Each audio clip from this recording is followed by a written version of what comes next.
The story you're about to hear really happened.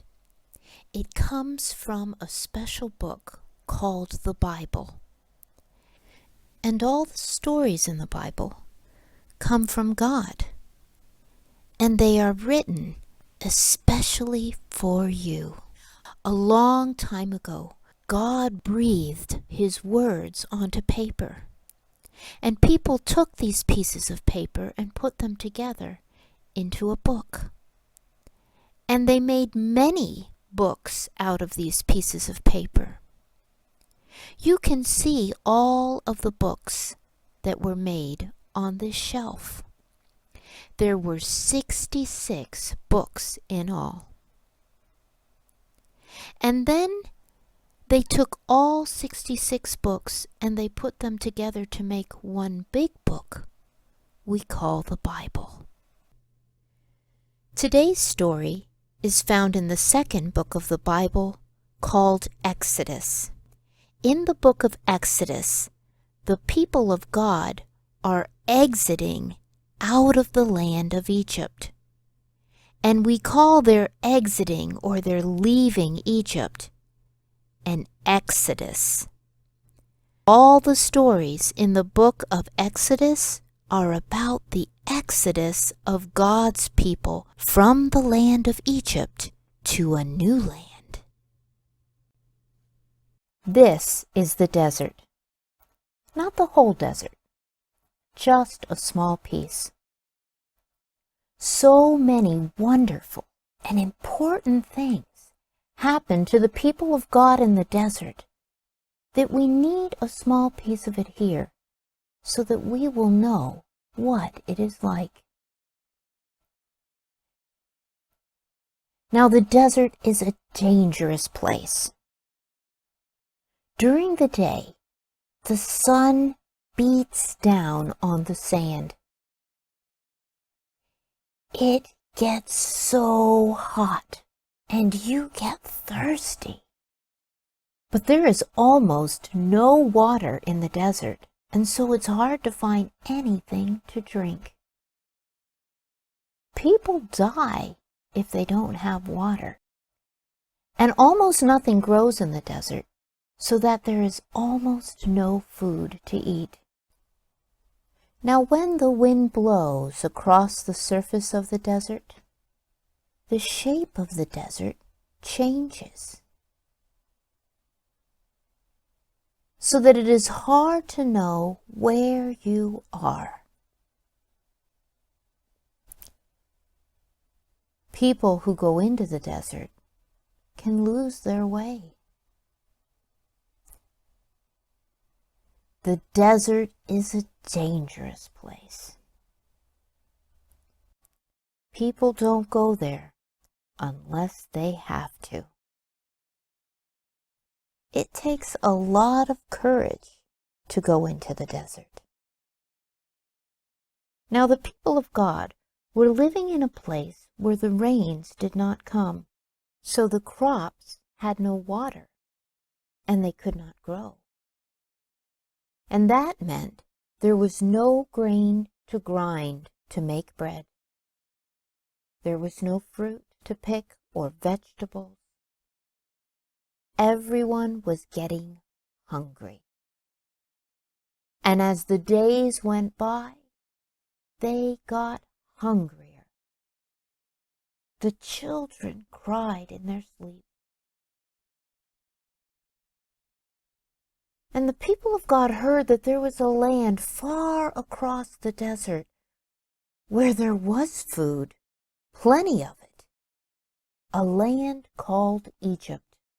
The mothers and fathers knew that they had to go to this new land to get food for their families, even if it meant they had to cross into the desert. And so their journey began. It was hard in the desert. It was hot.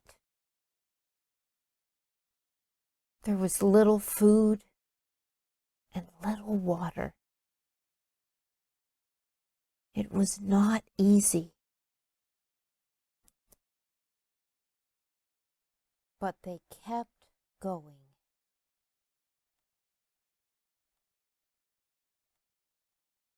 They kept thinking about the land where there would be food to eat, the land called Egypt. Now in the land of Egypt, there was a king called a Pharaoh. And when the people finally arrived in Egypt, the Pharaoh gave them food and he gave them work. But the Pharaoh trapped them and would not let them go home again. They had to do what the Pharaoh said. They had to live where the Pharaoh said. They had to get up when the Pharaoh said. They had to go to bed when the Pharaoh said. They had to eat what the Pharaoh said. They had to do the work that the Pharaoh said. They had to do everything that the Pharaoh said. They were his slaves. But God had not forgotten his people. His eye was on them. And when he saw their suffering, he called one of the people of God, whose name was Moses, and he said to him, "Moses, go to Pharaoh and tell him to let my people go." And Moses went to Pharaoh and said, "Pharaoh, let my people go." But Pharaoh said, "No," and he hardened his heart. And then many bad things, strange things, called plagues, started happening. And after each plague, Moses went again to Pharaoh and said, "Let my people go." But Pharaoh always said no, and he hardened his heart. And then something terrible happened. One night, the oldest boy in each Egyptian family, even the family of Pharaoh, died. But the oldest boys in the families of the people of God did not die, because the people of God did what God had told them to do. God had told them to put a special mark around their door frames of their houses, the mark of the blood of the Lamb, so that when death came by that night, if the mark of the blood of the Lamb was on the door of the house, death would pass over that house, and the oldest boy inside would be safe.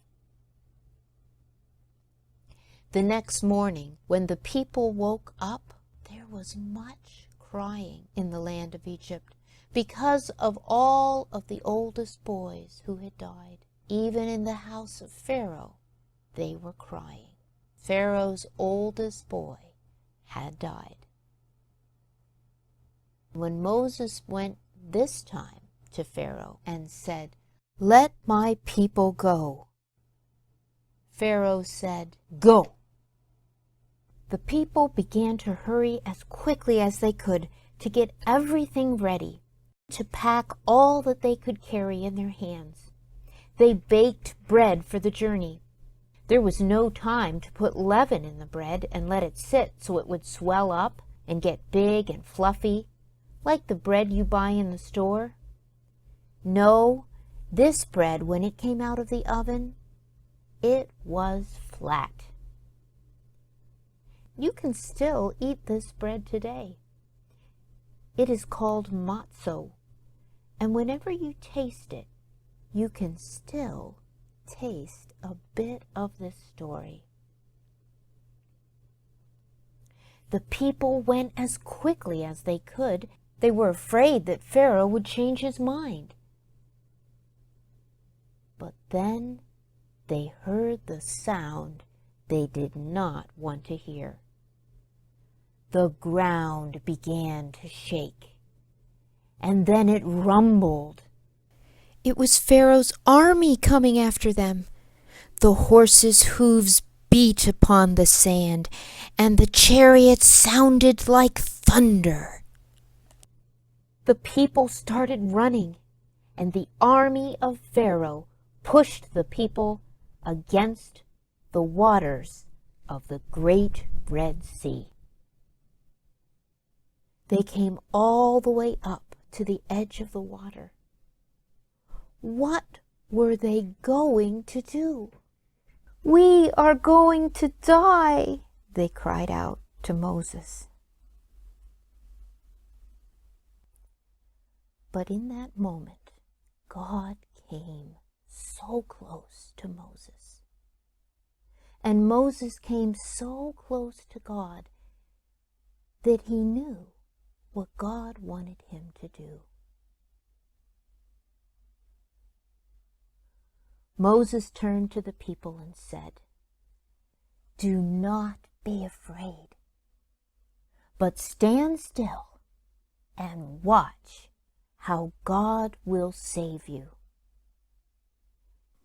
And then Moses took his walking stick, called a staff, and held it out over the waters. And the waters began to separate, so that there was a wall of water on each side. And dry ground appeared, a path through the Red Sea. The people stood in awe. This one was so scared he could barely move. This one ran. This one jumped, he was so excited. This one was confused. He wasn't sure what to do. And then all of the people started coming, with all their families and all the things they were carrying. They ran, they walked, they jumped. As they hurried to get to the other side.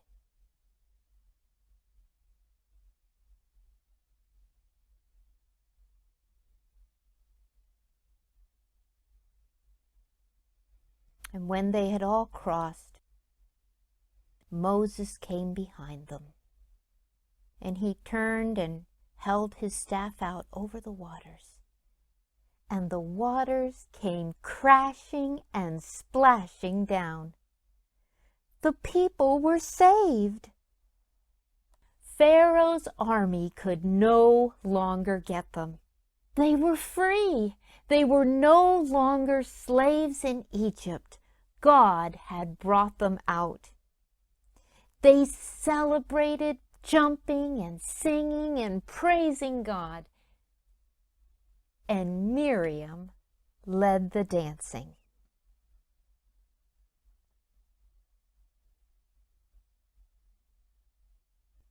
Now I wonder, what part of this story did you like the best?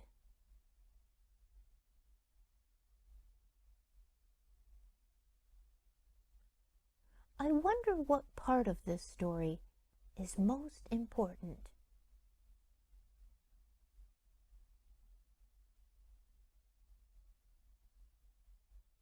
I wonder what part of this story is about you? Or where might you be in this story?